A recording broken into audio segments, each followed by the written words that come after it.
আজ বাড়িতে প্রথম সিঙ্গারা বানালাম, তাও আবার মাংসের পুর দিয়ে। চলো ঝটাপট রেসিপিটা শেয়ার করা যাক। কিন্তু তার আগে আমি একটা মশলা বানিয়ে নেবো। তো এখানে সবকিছু গোটা মশলা আমি কিন্তু ভালো করে ভেজে নিয়ে তারপরে হালকা করে রৌদ্রে গরম করে নিয়ে মিক্সার গ্রাইন্ডারে ভালো করে মিক্স করে নিয়েছি। এরপর চলে এলাম রান্নার কাছে। তো প্রথমে আমি কিছুটা সলিড পিস নিয়ে ভালো করে কিমা বানিয়ে নিয়েছি।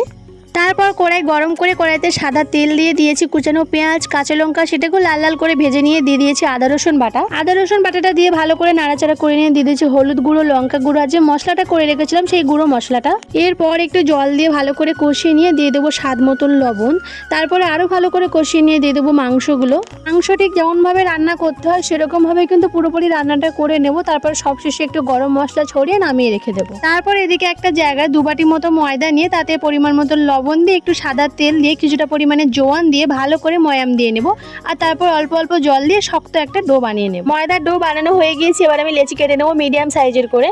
তারপরে গোল গোল করে বেলে নেব, কারণ গোল গোল করে বেলাটা এখানে খুবই ইম্পর্টেন্ট। তো আমি গোল গোল করে বেলে নিয়েছি, কিন্তু সিঙ্গারা এই প্রথমবার শেপ দিচ্ছি। আমার এখানে সিঙ্গারার শেপ দেখে কেউ হাসবে না। যাই হোক, আমি প্রত্যেকটা সিঙ্গারা ঠিক এমনই করে বানিয়ে নিয়েছি। এখানে কারেন্টের জন্য লাইট এমনই দেখাচ্ছে, আর কারেন্টের জন্য আমি ভিডিও করতে পারিনি।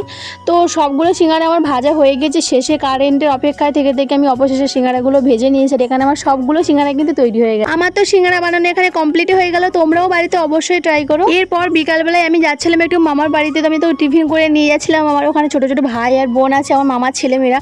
ওরা আমার সব ভিডিও দেখে, আর দেখেই আমি মামার বাড়ি গেলেই বলে এই ভিডিও করেছো, আমাকে খেতে দাওনি, মানে এইরকম কিছু। তাই ভাবলাম বেশ অনেকটা করেছি, তো নিয়ে যাই ওদের জন্য, ওদেরও ভালো লাগবে। তো ভিডিওটা তোমাদের কেমন লাগলো?